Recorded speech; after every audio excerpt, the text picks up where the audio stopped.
Kaya dapat pag nagtitinda ka, lagi kang smile. Isaw ate. Yung seto? Dito lang banda sa baba. Ah, salamat. Katulad yun. Kapitbahay ko yun. Huy!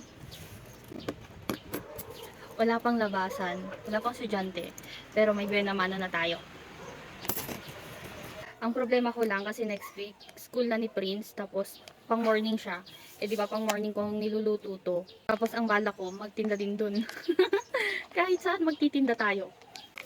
Lalo yung mga nakatambay na parents, aalukan ko yun. Kasi di ba mahilig tayo, mga nanay sa mga ganito, street foods. Lalo pag mahilig ka sa suka, tapos masarap pa yung suka, aba naman. Ubus ang budget.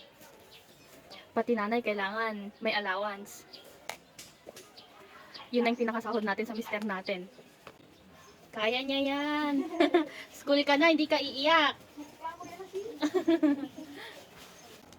Siyempre, yung hindi peking ngiti para lapitan ka ng mga customer. May 2 tira. Anong gagawin? Kainin.